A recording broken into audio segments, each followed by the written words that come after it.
Hombre, ¿te lamentas por los perdidos? ¿Te lamentas por los perdidos? Hay un título que también pensé ponerle, ¿verdad? Y más o menos esto es la idea de una ilustración para que podamos tener en claro lo que Pablo nos está presentando en estos 5 versículos con los que comienza el capítulo 9 de Romanos. Y a manera de ilustración, el nombre podría haber sido el heredero acaudalado que prefirió quedarse huérfano. La tragedia del privilegio no aprovechado. Ese es el otro nombre. La tragedia del privilegio no aprovechado. Pensemos por un momento en un heredero millonario que es indigente y que vive debajo de un puente, de un paso a desnivel. Imaginen que nace en una familia riquísima, influyente y amorosa, la familia más amorosa de la tierra. Tiene los mejores maestros, tiene acceso a los mejores hospitales, tiene incluso un testamento a su nombre que garantiza su futuro por generaciones. Pero cuando llega a la mayoría de edad, decide irse a vivir debajo de un puente como indigente, luego de renegar de su apellido y finalmente muere de hambre mientras sostiene en su mano la llave de la mansión, en donde además hay una cadena que contiene la combinación de la caja fuerte, que contiene todas las riquezas de su familia. Esto sería una tragedia humana, ¿verdad? Y es el drama precisamente que desgarra el corazón de Pablo al pensar en sus compatriotas judíos en este capítulo 9 del libro de Romanos. Pablo nos exhorta a tener una correcta actitud hacia los judíos, hablándonos a nosotros los gentiles. Pero él mismo, siendo un judío creyente, nos muestra cuál es el peso que agobia su corazón al pensar en sus hermanos judíos que han rechazado al Mesías, a Jesucristo. Él está en shock al observar a sus parientes judíos perderse de la bendición que originalmente estaba dispuesta para ellos. Pero quiero ser cuidadoso con la expresión originalmente, porque no quiero dar la idea de que el plan B de Dios era que nosotros los gentiles, como no lo aprovecharon los judíos, llegáramos a tener la bendición. ¿Me estoy explicando? O sea, originalmente quiere decir, ellos eran los beneficiarios primeros, los que Dios tenía en cuenta primero. Pero Dios nos da unas lecciones tremendas a través de la historia de los judíos para darnos cuenta nosotros ahora, gentiles y creyentes del siglo XXI, de que pudiendo tener las glorias del evangelio, estemos cambiándola por tortillas duras, como decía uno con el que yo solía trabajar. Que teniendo la herencia del evangelio, nosotros mismos, por la dureza de nuestro corazón, acabemos en un puente como indigentes por tomar las falsas promesas de disfrute que nos da este mundo. Pero además, que ya que tenemos por la gracia de Dios la salvación, tengamos compasión de aquellos que no la tienen. Qué tremendo. Recordemos que Pablo terminó el capítulo 8 con los versículos 38 y 39, preparando el terreno para lo que viene en estos 5 versículos que acabamos de leer. ¿Cómo termina Pablo el 8? Por lo cual estoy seguro de que ni la muerte, ni la vida, ni ángeles, ni principados, ni potestades, ni lo presente, ni lo porvenir, ni lo alto, ni lo profundo, ni ninguna otra cosa creada nos podrá separar del amor de Dios que es en Cristo Jesús, Señor nuestro. Y ahora Pablo comienza, verdad digo en Cristo, no miento, y mi corazón me da testimonio en el Espíritu Santo, que tengo gran tristeza y continuo dolor en mi corazón, porque deseara yo mismo ser anatema, separado de Cristo. ¿Qué acaba de decir? Nada nos puede separar del amor de Cristo. Pero ahora dice, deseara yo mismo ser separado de Cristo. ¿Cómo se atreve a decir eso Pablo? Número 1, eso nos enseña que la salvación no se puede perder si has sido unido a Cristo. La salvación no se puede perder si has sido unido a Cristo. ¿Qué te puede separar de Cristo? Nada, nada creado.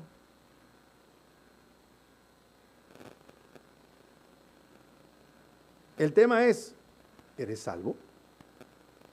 ¿Verdaderamente estás unido a Cristo? Pues un hombre unido a Cristo llega al punto, por amor de los perdidos, sus parientes, a decir, deseara yo mismo ser apartado para que ellos fueran salvos.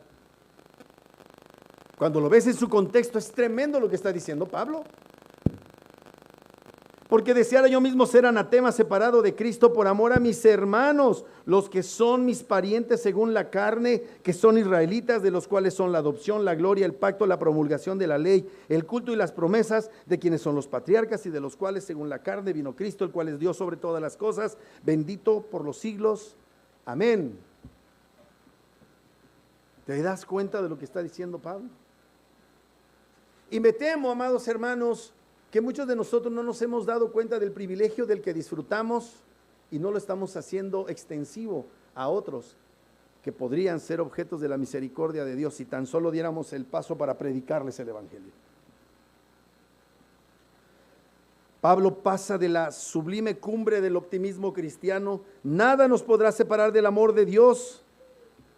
Y al llegar ahí a la cumbre de esta conclusión, se da cuenta nada más de dónde están aquellos a los que el Señor originalmente, y digo otra vez este tema con cuidado, que están allá bajo un puente viviendo como indigentes.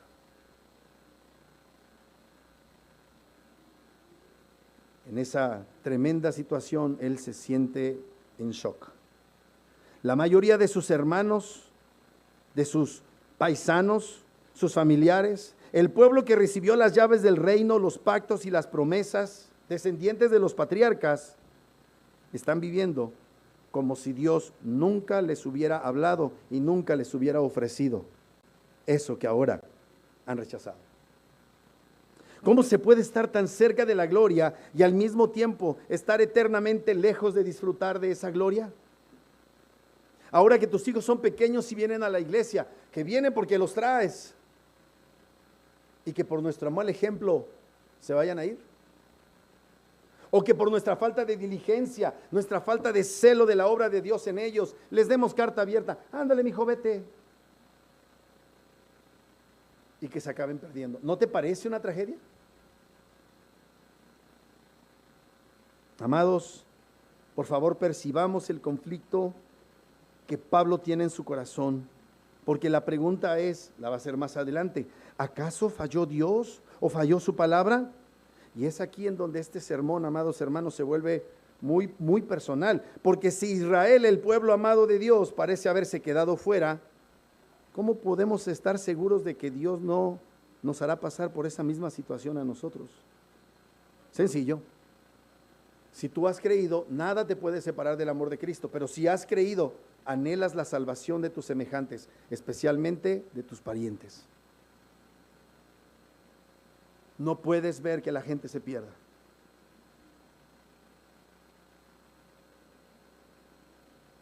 Los judíos se hacían esta pregunta: bueno, si es el Mesías, más bien los gentiles y los judíos, más bien los gentiles de la iglesia de Romano, se hacían esta pregunta: si Dios es veraz, ¿verdad? ¿Cómo es que los judíos acabaron siendo incrédulos? Es que olvidan que precisamente una de las profecías que se cumplieron es que la mayoría de los israelitas rechazarían al Mesías. Pablo nos va a demostrar que el problema no es la fidelidad de Dios, sino nuestra humana y caída tendencia a confiar más en aspectos externos como la herencia, la religión o la alcurnia, que confiar en la promesa de Dios. Hoy no vamos a estudiar una doctrina fría, como algunos piensan que es la doctrina de la elección soberana de Dios. No, vamos a ver de primera mano el corazón tierno de un hombre que se conduele por la perdición de los hombres, especialmente los hombres que son sus parientes. Es tremenda la forma en la que Pablo expresa que desearía él mismo ser condenado si eso salvara a sus familiares judíos. Aprenderemos el conocimiento de la sabiduría de Dios no nos hace indiferentes. Muchos dicen, los reformados, los presbiterianos son duros de corazón porque como fueron escogidos se sienten hechos a mano. Pues no, cuando entiendes la doctrina te diste cuenta que para nada fuiste hecho a mano, porque Dios te tuvo que salvar del pecado. Y que a ti, joven, niño, escúchenme niños, jovencitos, escúchenme, que tú estás en una posibilidad de ser salvado por Dios, aunque no vivas las cosas horrendas que quizá tus padres o tus abuelos tuvieron que vivir para llegar a los pies de Cristo. Esta semana platicaba yo con mis hijos. Y una cosa es, Dios me sacó del estiércol y se tuvo que ensuciar las manos y eso es glorioso, es mi caso, y no porque mi mamá haya hecho mal, porque trató lo mejor que pudo, pero no le alcanzó. Me eché un clavado a la suciedad, a la inmundicia, y ahí me gustaba bailar y cantar. La celebraba, y Dios me salvó de ahí. Y eso es glorioso. Pero es más glorioso que Dios te preserve de caer en la inmundicia y te salve de esa porquería. Eso es más glorioso todavía. Antes que se me olvide la idea, porque tenía que decirlo. No tienes que caer en las porquerías de este mundo para que Cristo te salve. Es bastante glorioso que Jesús te salve de vivir esas porquerías de este mundo. ¿O no? Así es que, yo no tuve oportunidad, tú sí ya viviste, ya disfrutaste. Ni era vida, ni era disfrute, era cosas por las que ahora nos avergonzamos. Me da vergüenza cuando mis hijos me hacen ciertas preguntas o cuando tengo que hacer una confesión para ilustrarles la situación. No me causa placer decirles, pero les tengo que decir.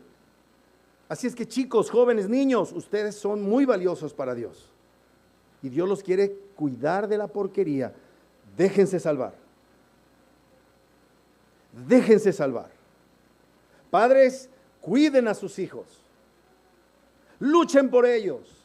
Predíquenles el evangelio para que Dios verdaderamente sea más exaltado que por sacarlos del mugrero. Claro, algunos se van a ir al mugrero y vamos a orar y vamos a rogar y vamos a padecer. Y nos vamos a preguntar, ¿qué habré hecho mal? La respuesta, muchas cosas. Te lo he dicho muchas veces. ¿Pero por qué me salió así? ¿Qué habré hecho mal? Muchas cosas, segurito. Y quizá Dios los salve. Pero no les des a tus hijos margen de que piensen que se están perdiendo de algo allá afuera. Allá afuera está horrible. Por eso tenemos que tener compasión por los perdidos, porque allá afuera es horrible. Horrendo. Y hay tres cosas que yo observé en estos 3 versículos. Porque debemos aprender que el conocimiento de la soberanía de Dios no nos debe hacer indiferentes. Si Dios fue soberano para escogernos, esa escogencia que Dios hizo por su gracia debe provocar en nosotros un sentimiento de tristeza por los que se pierden. Debemos condolernos por los perdidos, no tener empatía. Esa es una mentira de estos tiempos. La Biblia no habla de empatía, la Biblia habla de compasión, que es muy diferente. Empatía es échate un clavado a su miseria, conoce cómo sufre y apláudele porque es una pobre víctima, ahí déjalo, no lo molestes. No, en el cristianismo no es así. Y una vez una teóloga se puso de cabeza, ahora empezó a hacer ahí re feo, parece que le eché sal al tlaconete, ¿verdad? Así, de que dije que no debía el cristiano tener empatía con nadie.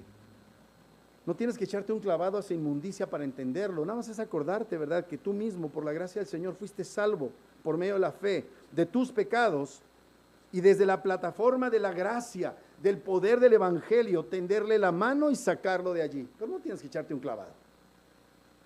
No tienes que alentarle su pecado y decir, sí, pobrecito de ti, ¿cómo sufres? Todos te han rechazado. Pues claro, una actividad destructiva de tu vida, ¿cómo va a ser aplaudida? Debemos tener una actitud compasiva hacia los que están perdidos, exactamente como Pablo lo tenía. Esa es evidencia de salvación. Debemos entender que ese privilegio que pueden tener las personas como los judíos por sí mismos, sin Cristo, es solamente caer de más alto. Amados jóvenes, si ustedes no se guardan, si ustedes rechazan el bendito evangelio y viven a su manera, ustedes van a caer desde más alto que uno que no ha escuchado nunca el evangelio. El golpe va a ser más duro. Guárdense.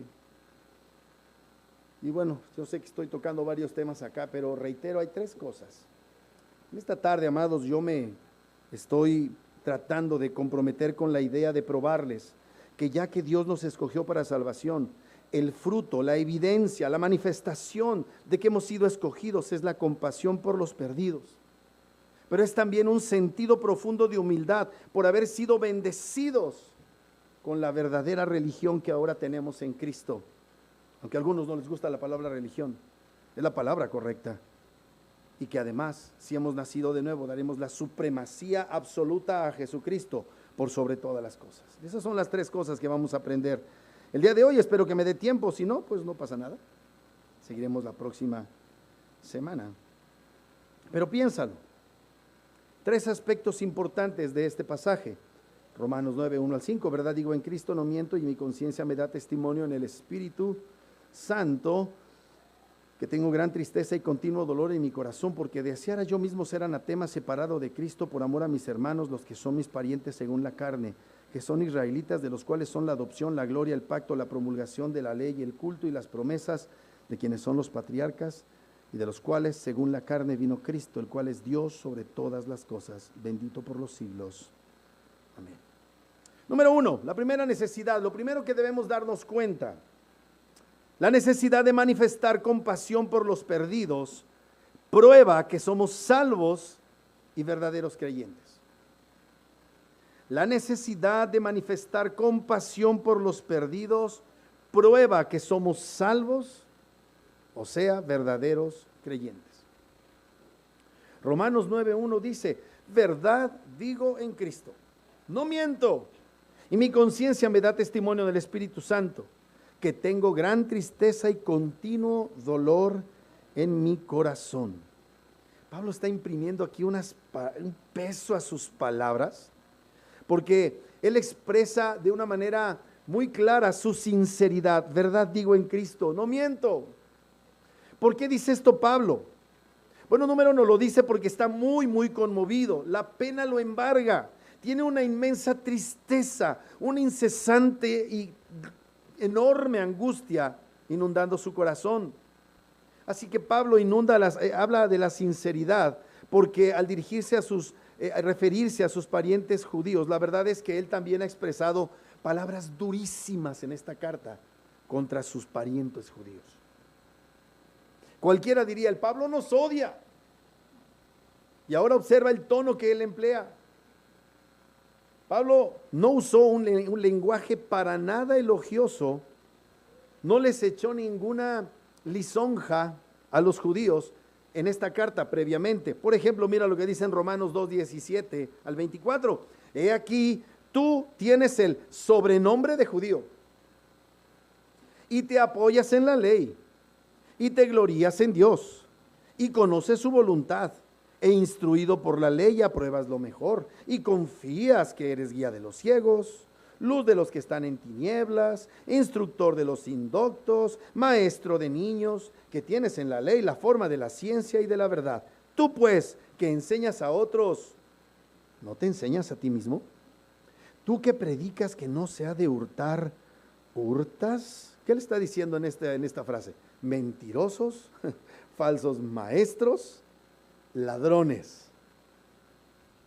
Tú que dices que no se ha de adulterar, ¿adulteras? Tú que abominas de los ídolos, ¿cometes sacrilegio? Tú que te jactas de la ley, ¿con infracción de la ley deshonras a Dios? Porque como está escrito, el nombre de Dios es blasfemado entre los gentiles a causa de vosotros. ¿Quiénes son esos vosotros? Los judíos. Así es que, ¿qué decían los judíos? No, este no nos quiere. Y veremos en muchas partes del Nuevo Testamento, en las cartas paulinas, que Pablo era durísimo con los judíos incrédulos, tal como lo era nuestro Señor Jesús. ¿Significaba eso que el Señor no los amara? ¿Que no tuviera pena por ellos? ¿No? Son las dos cosas, hay una cierta como ambivalencia, ¿verdad? Como que dos sentimientos, o sea, por un lado dice, se merecen la ira, pero mejor le predico, precisamente porque se la merece. O sea, amar al pecador no significa aprobar su pecado. ¿Me explico, amados? Porque, no, te falta amor, ¿cómo le dices? No, cuando te falta amor, no dices, sino repruebas su conducta. Falta de amor es no decir la verdad. Ay, no, es que eres muy duro.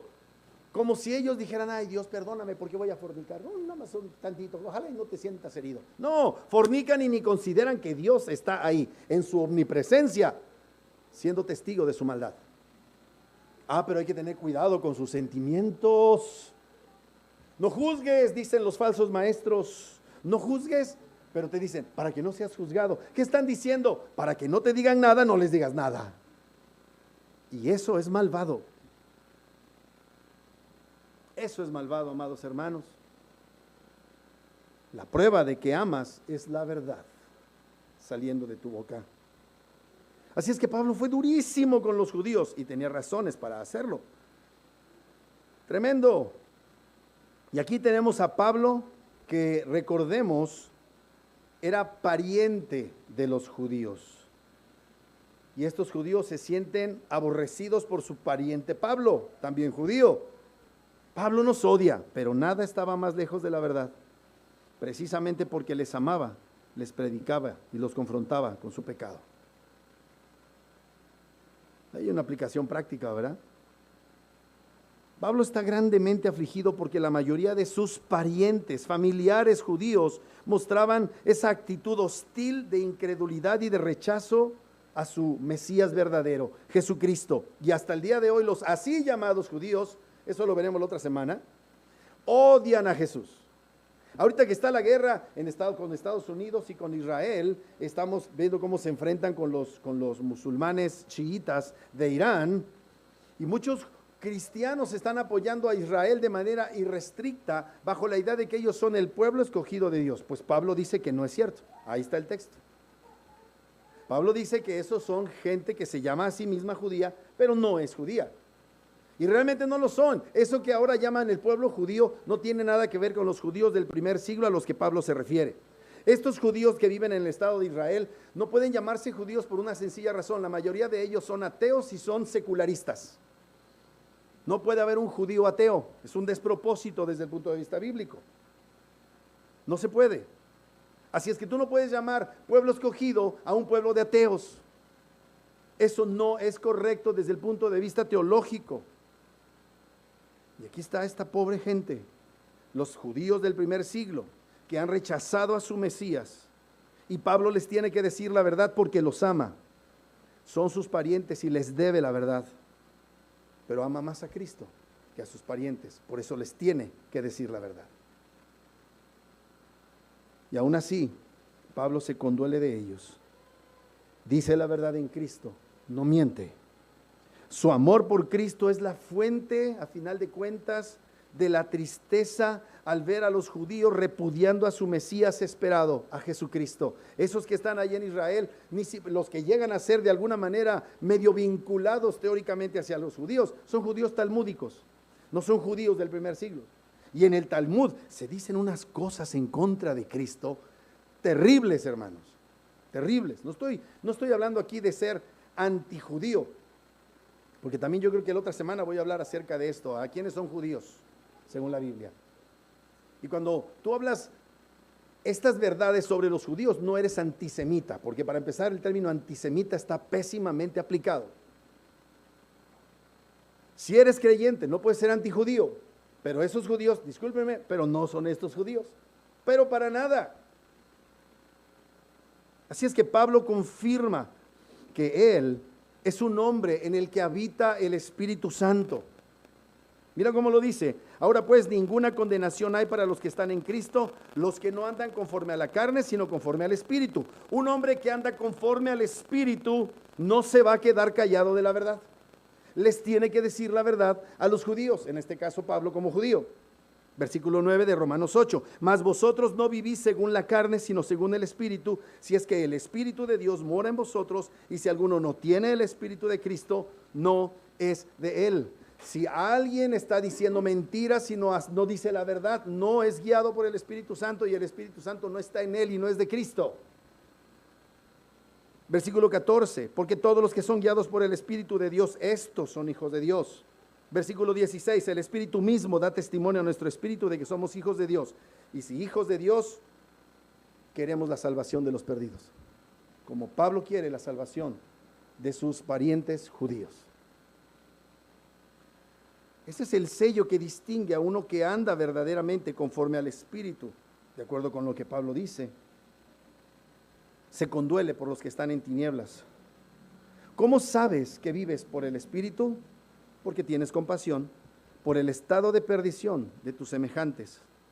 Eso prueba que eres un verdadero creyente. Romanos 9:3. Porque deseara yo mismo ser anatema, separado de Cristo, por amor de mis hermanos, los que son mis parientes según la carne. Esta es la razón por la cual Pablo afirma lo que dijo en los 2 primeros versículos. Verdad digo en Cristo, no miento, y mi conciencia me da testimonio en el Espíritu Santo, que tengo gran tristeza y continuo dolor en mi corazón. ¿Por qué, Pablo? Porque deseara yo mismo ser anatema, separado de Cristo por amor a mis hermanos, los que son mis parientes según la carne. Entonces Pablo experimenta un gran dolor por la incredulidad de los judíos. Eran príncipes de una casa real gloriosa y prefirieron irse a vivir de indigentes abajo de un puente. Pablo por eso está experimentando gran dolor por la incredulidad de los judíos. Y esa incredulidad de los judíos es la razón del desagrado divino hacia los judíos. La única forma en la que tú puedes agradar a Dios es por la fe que tienes en Cristo. Es tal el dolor que Pablo, que expresa estas palabras: preferiría yo mismo ser maldito y separado de Cristo por amor a mis parientes según la carne. Y lo dice de corazón. ¿Cuántas veces los papás no hemos pensado cuando nuestros hijos pasan ciertas circunstancias? Padre, quisiera yo mismo, por favor, evítale ese dolor y mejor yo lo tengo. Cuando son chiquitos, ¿vale? Les dan las gripas esas y se tiene uno que desvelar y los ve uno languideciendo por la enfermedad y las temperaturas, ¿verdad? Uno quisiera cambiar los papeles, ¿a poco no?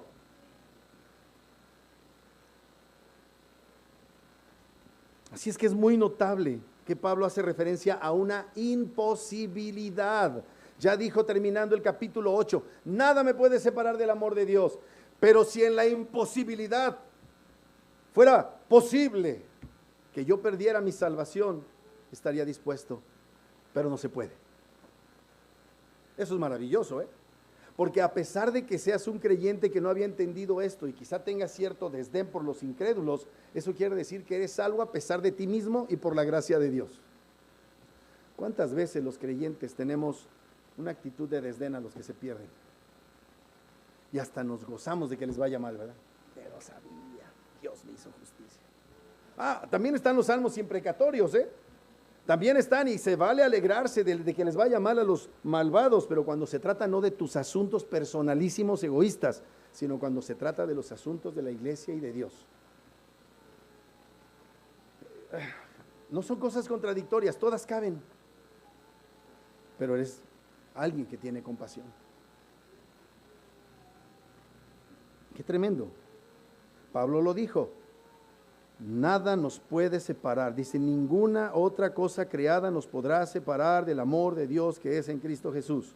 Versículo 3 del 9, porque deseara yo mismo ser anatema, separado de Cristo por amor a mis hermanos, los que son mis parientes según la carne. Es decir, Pablo está simplemente haciendo una hipérbole, está haciéndonos ver que si fuera posible lo imposible, estaría dispuesto a que se llevara a cabo ese supuesto. Desearía yo mismo ser separado de Cristo por amor a otros, si esto fuera posible. Y eso aumenta su pesar. Un creyente no es indiferente a los que perecen en la eternidad. Vemos a un Moisés intercediendo por el torpe Israel cuando murmuró de Dios. Y comenzaba la mortandad. Y Moisés decía, córrele ahí al altar, tráete carbón en el incensario y ponte entre el pueblo y la mortandad. ¿Y quién era la mortandad? Dios. Dios matando a los impíos esos. Vemos a David lamentándose por Absalón. A mí como papá cuando yo escucho eso, pero Absalón ha hecho unas barbaridades terribles. Puso en la azotea, así en público, puso el harem de David y se acostó con las concubinas de su padre. Muchos dijeron, pues ¿qué está loco el Absalón? Pero el David sabía por qué. Y les dice, no me vayan a matar al joven Absalón. Y el burro ese o el caballo en el que iba caminando, creo que era una mula, ¿verdad? Una mula montando una mula. Pasa precisamente en donde se le enreda el pelo y ahí el general al que le había encargado la vida de su hijo lo asaeteó. Y David, a pesar de las cosas horribles que le hizo su hijo, lloró amargamente por su hijo. Su hijo merecía haber muerto así, en un sentido, sí. Murió colgado. En la mentalidad de un israelita, eso era impensable, era terrible. Morir, la tierra no te quiere sobre ella para que la mancilles con tu cuerpo muerto, el cielo no te recibe. Es ese sentido de colgado. Y eso fue lo que Jesús hizo por ti, por mí, morir colgado. Tú y yo no merecíamos ser tomados por la tierra, porque la tierra le damos asco como pecadores. Al cielo también le provocamos asco como pecadores. Por eso Cristo tuvo que morir colgado, porque así es como merecías morir tú y merecía morir yo. Pero no, echamos cotorreo y hacemos al cuento, que buena onda, estamos entre amigos. Qué terrible, amados hermanos. El pecado es gravísimo. Gravísimo. No tememos el pecado por el castigo, sino porque el pecado mata. Lalo Peña es un religioso, piensa lo que quieras, es lo que la Biblia enseña. Qué tremendo que Jesús haya asumido la labor de sustituto de su pueblo, y su pueblo no es gente buena. Ahí están los fariseos, ¿verdad? Dice que el Señor llamó a Leví del banco de los tributos públicos y le dijo, sígueme. A continuación están en casa de Leví, y en la casa de Leví, que era Mateo, hicieron un gran banquete y había un montón ahí de publicanos y pecadores y prostitutas.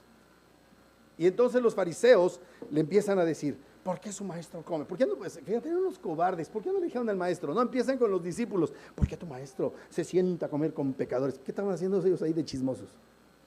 La primera pregunta, ¿no? Les encantaba la gorra. Eran mexicanos, ¿verdad? Y el Señor les dice, seguramente ustedes me van a preguntar, médico, cúrate a ti mismo. Pero te recuerdo, yo no vine a salvar a justos, sino a pecadores. Eso no hacía Jesús pecador. Qué impresionante a Jesús. Que haya tomado su papel como sustituto nuestro. Pablo es un misionero a la imagen de Cristo, apasionadamente anhelando que sean salvos los perdidos. Pablo se conduele ante la tragedia de este Israel perdido, a pesar de las enormes ventajas con las que Dios distinguió a Israel y a ninguna otra nación. Pablo demostró en esos capítulos 2 y 3 que el problema del judío es que era un pecador con ventajas, y no para pecar, sino para que pudiera salvarse. Pero es tan terrible el estado del hombre caído, del hombre perdido, que con ventajas de ahí se desbarranca. Salmo 147, versículos 19 y 20, dice, ha manifestado sus palabras a Jacob, sus estatutos y sus juicios a Israel. No ha hecho así con ninguna otra de las naciones. En cuanto a sus juicios, no los conocieron. Aleluya. Fuerte está eso. ¿Cuál es la aplicación práctica de esto? Hacernos una pregunta. ¿Nos duele la incredulidad de nuestra familia? ¿Te duele la incredulidad de tu familia? ¿Te duele la incredulidad de tu barrio, de tu ciudad, de tu estado, de tu país? A mí sí. Me duele. Y a veces ese dolor lo expreso con enojo, con frustración. Estoy mal, soy un pecador, perdóname. El dolor de Pablo nace de ver al heredero Israel durmiendo bajo el puente de la inopia por su incredulidad. México no es Israel, amados. México es un país pagano. Pero la iglesia está muy contenta adentro de las iglesias, haciendo como que son cristianos, y no se nota en México que haya cristianos. Y cuando los invitan es para que vayan a bailar y vayan a gritar y no cambian. Nada más cambiaron de una religión pomposa como la católica romana a una religión donde también hay papas y en donde baile y baile y se les quita lo reverente y acaban peores, con todo respeto, acaban peores que con el catolicismo romano. Bien decía el Señor de los fariseos, no digo que sea el caso de todos, pero muchos los sacan del catolicismo para hacerlos doblemente hijos del diablo, engatusados por el evangelio de la prosperidad, el evangelio de la salud a fuerzas. Amados, tengamos cuidado. Si eres creyente, tienes la necesidad de manifestar compasión por los perdidos. Eso prueba que eres creyente. Número 2. La necesidad de mantenernos humildes ante la bendición de gozar de la religión verdadera. Religión verdadera. A muchos no les gusta el término religión. Y entonces se sacan de la manga, Jesús no es religión, Jesús es relación. Pero si tú pones atención a los textos, la Biblia dice que hay una religión verdadera, una religión sin mácula. Hay una religión que ha sido regulada por Dios. Es decir, Jesús no llega nada más para que le cantes canciones bonitas así, melosas, ¿verdad? Qué bonitos son tus ojos, Jesús. Dame los besos de tu boca, Jesús. Cantan canciones melosas que parecen más canciones para la novia que para Cristo. No sabemos si están seduciendo a Cristo o a la novia. Y no es así. Cristo Jesús sí estableció una religión, la religión verdadera. La palabra religión viene del término en latín religare, que significa volver a ligar, volver a unir, reconciliación. Eso significa que hay una realidad acerca de nuestra vida. Hemos pecado, somos enemigos de Dios, pero Dios ha provisto en su Hijo la salvación para que haya la debida reconciliación por medio de la fe. Y hay una manera en la que debemos conducirnos. No estuvo aquí, siente bonito, ¿verdad? No está aquí. Dios, ¿qué dice tu corazón? Parece más la religión de Star Wars que la religión de Cristo, lo que ahora se enseña como cristianismo. Hazle caso a tu corazón. ¿Se siente bonito? Entonces Dios lo aprueba. Pues si lo mismo piensan los drogos, los adictos a las drogas, se siente re bien, ¿cómo va a estar Dios en contra de esto, verdad? Cuando vivimos en ese nivel emocional, no estamos viviendo la verdadera religión de Cristo. Cristo sí conlleva la idea de religión. Yo estoy diciendo que seamos religiosos a la manera del mundo, en donde es una hipocresía ser religioso, sino que seamos personas de la religión verdadera que andan con humildad y entendiendo la gracia maravillosa que Dios derramó en Cristo. Pero ¿qué pasaba con los israelitas? Pensaban que por una serie de procedimientos y protocolos y liturgias externas eran buenos delante de Dios. Y decían, pues que somos descendientes de Abraham, Isaac y Jacob. Y tenemos la religión verdadera, pero se la pasaban de ojos alegres con las muchachonas, de codiciosos, mentirosos, ladrones. No, mis amados, tenemos que ser humildes si decimos que hemos creído en Cristo y estamos en la religión verdadera, porque si hay una religión verdadera. Estos clichés vacíos con los que ahora se trata de alcanzar al incrédulo, lo único que hace es rebajar los estándares, y por eso la gente viene, se llama cristiano, y no hay una vida que respalde eso.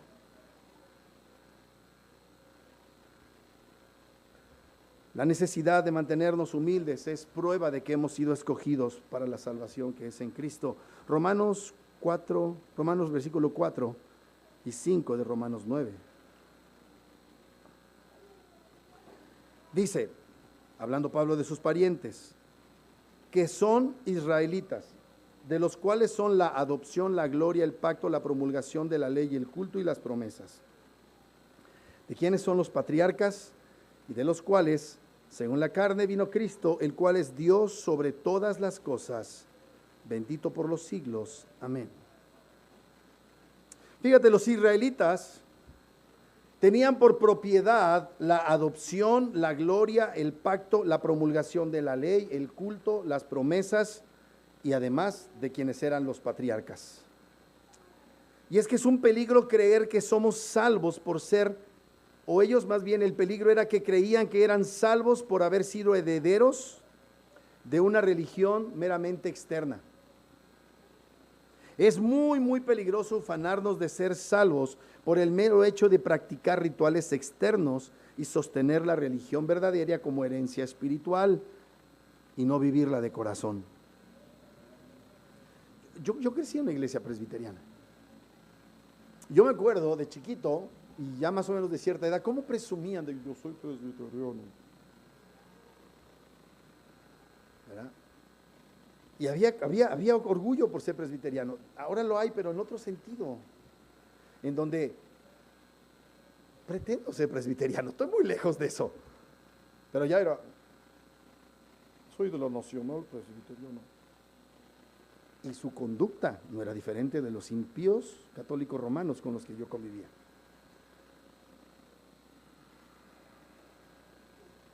Así eran los judíos.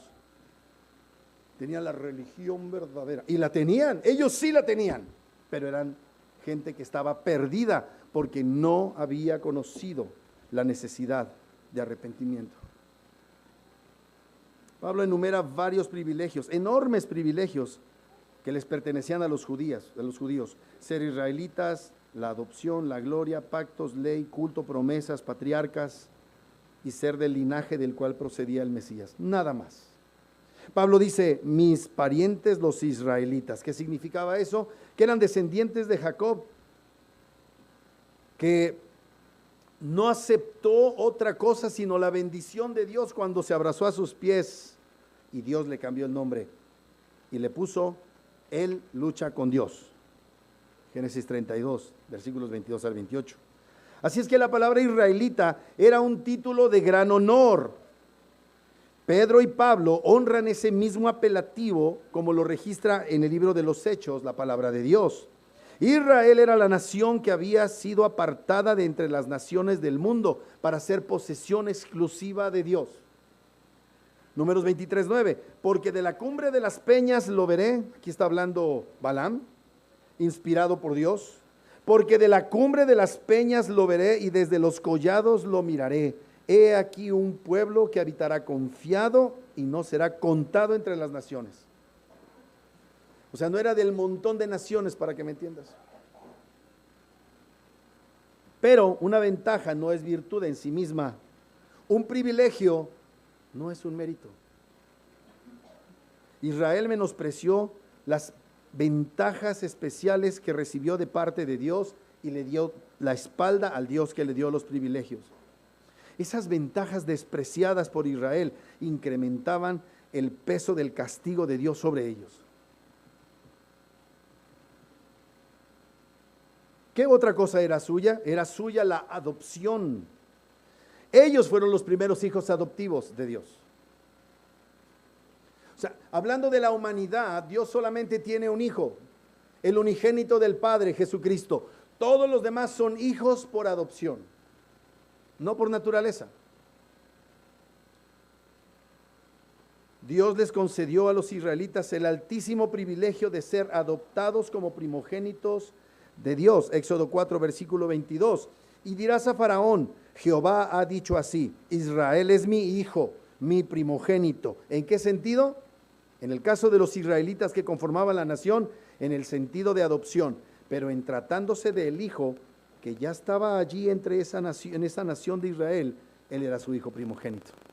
La expresión hijo primogénito habla de la preeminencia que tiene Cristo, hablando de él y hablando de los del pueblo de Israel. Es el primer pueblo de Dios. Ellos eran la exclusiva posesión de Dios, eran sus hijos, su pueblo, sus escogidos.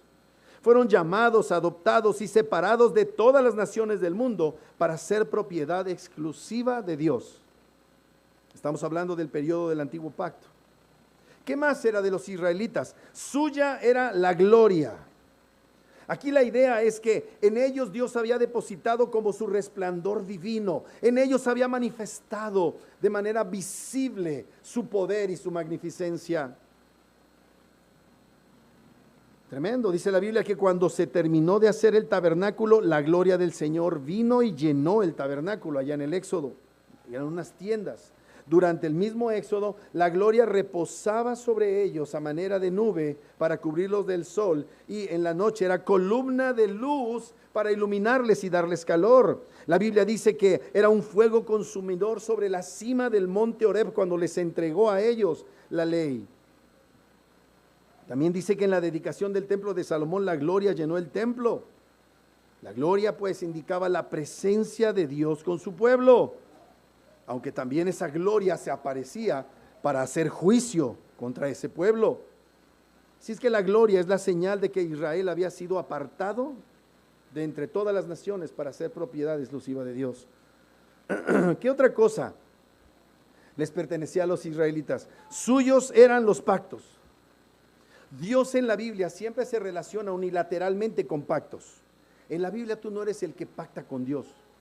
Dios hace pacto contigo, es una condescendencia de Dios. Dios establece las condiciones, las cláusulas, el lugar, las promesas, las bendiciones, y te las impone. Y eso es buenísimo. Porque muchos dicen, haz un pacto con Dios, haz un pacto con Dios. Pues, con el Dios de la Biblia no puedes hacer, Él es el que hace los pactos, según sus condiciones. ¿Con quién crees que tratas? ¿Qué puedes ofrecerle tú a Dios? No, pues, si me porto bien, ¿verdad? Digo, pues, ahí me das mi carrito, ¿verdad? Y luego se matan en el carro. No, mis amados, no es así. A través de los pactos, Dios afirmaba su relación de amor con su pueblo. Sabemos que hay un solo pacto de gracia vigente desde la caída hasta su retorno. Ese pacto de gracia se divide desde nuestra perspectiva de la teología del pacto en el antiguo pacto y el nuevo pacto, pero es un solo pacto de gracia. Son dos administraciones, en uno a través de muebles, a través de eventos, personajes, ciertos edificios, ciertas circunstancias, apuntando a Jesús. En el Nuevo Testamento tenemos ya la realidad, Cristo Jesús que cumplió todo. Y Dios en sus pactos, en todo el Antiguo Testamento, iba entregando cada vez más información de quién sería su Mesías. La gente piadosa del pueblo de Israel se gozaba en ese pacto.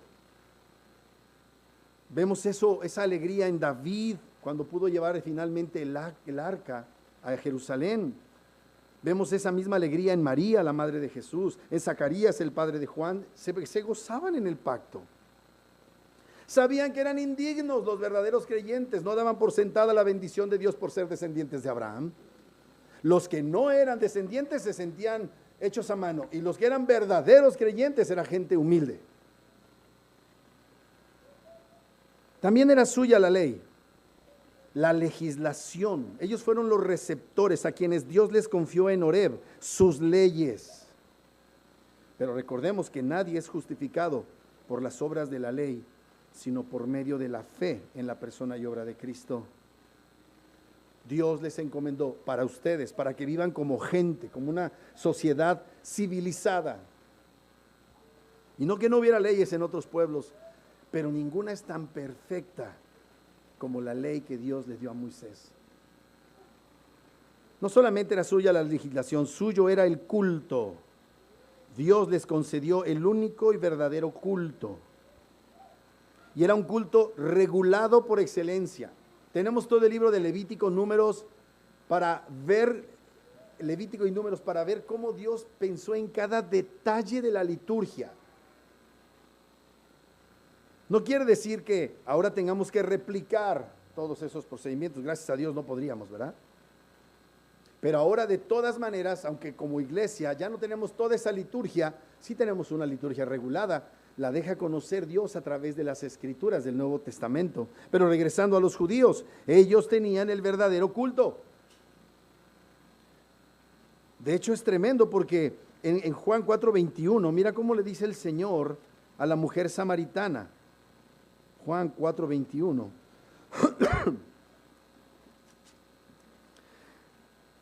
Dice el versículo 20, ¿verdad? El versículo 19, ya que le presentó así toda su vida, el Señor le dice, le dijo la mujer, versículo 19, Señor, me parece que eres profeta, predicador, ¿verdad? Teólogo. Pues para distraerte de mi vida y de mis 6 maridos y el que ahora tenía mi marido es, nuestros padres adoraron en este monte. Aquí se refiere al monte Gerizim. Y vosotros, los judíos, decís que en Jerusalén es el lugar donde se debe adorar. Jesús le dijo, mujer, créeme que la hora viene cuando ni en este monte ni en Jerusalén adoraréis al Padre. Vosotros adoráis lo que no sabéis. Nosotros, los judíos, adoramos lo que sabemos, porque la salvación viene de los judíos. Mas la hora viene y ahora es, cuando los verdaderos adoradores adorarán al Padre en espíritu y en verdad, porque también el Padre tales adoradores busca que le adoren. Dios es espíritu y los que le adoren en espíritu y en verdad es necesario que adoren. Cuando dice que la salvación viene de los judíos, no es que los judíos sean la salvación, sino que Dios les dio el culto verdadero para que de ese culto pudiéramos concluir que Jesús, el Mesías, es la salvación para nuestra vida. No solamente era suyo el culto, eran suyas las promesas. Y se refiere a las promesas hechas a Abraham, Isaac, Jacob y al pueblo de Israel en general.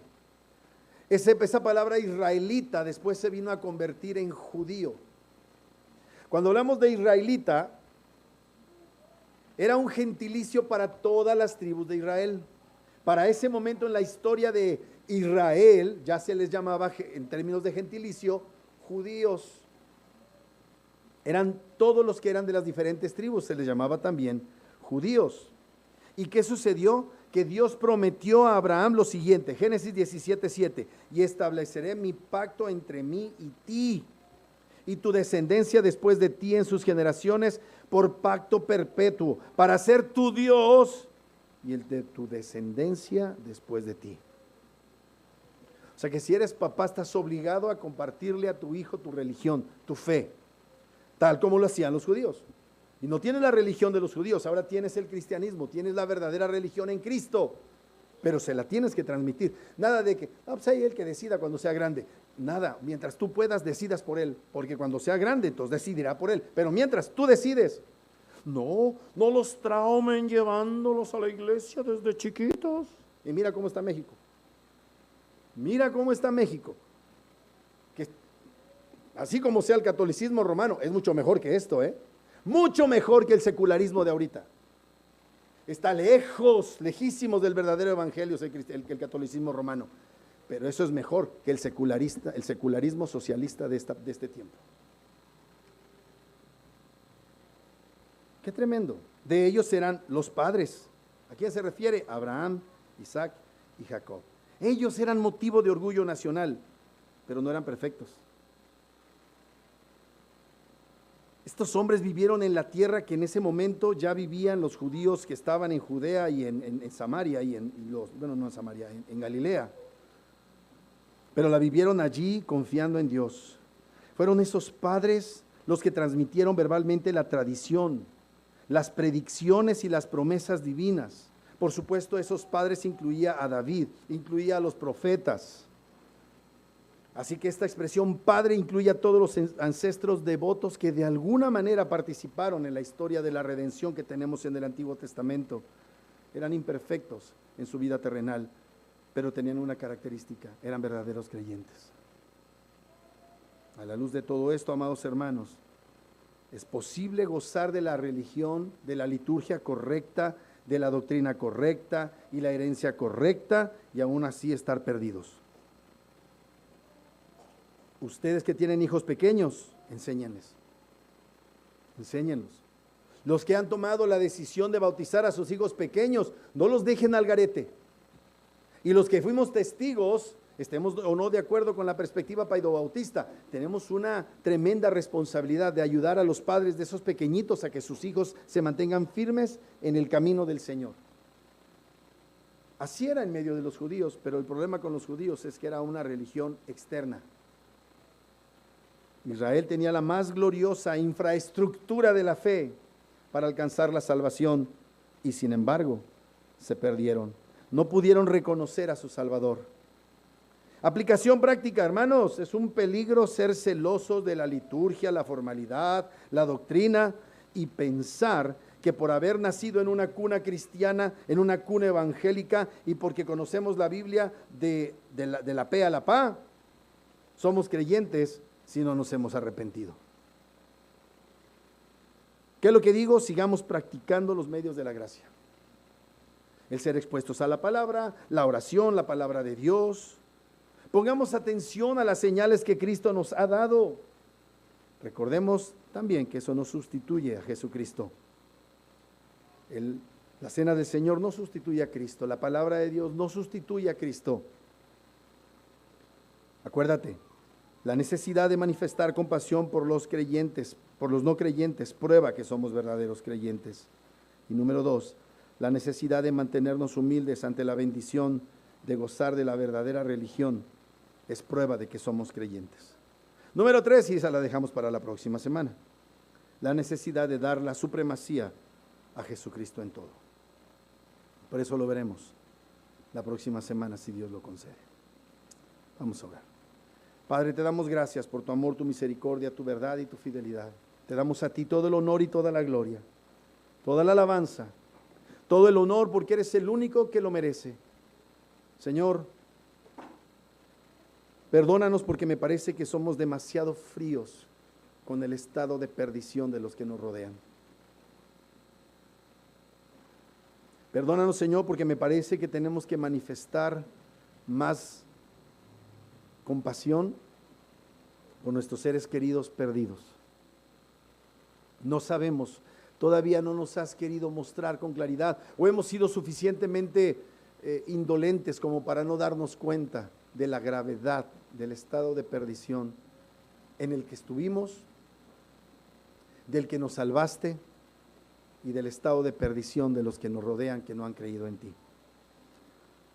Por favor, Señor, despierta un celo evangelístico en esta iglesia, que no seamos una iglesia tibia, inservible. Por favor, concédenos un avivamiento personal, familiar, eclesiástico, local y eclesiástico denominacional. Concédenoslo, te rogamos, en el maravilloso nombre de Jesús. Bendice este tiempo, bendice a tu pueblo, en el nombre de Jesús.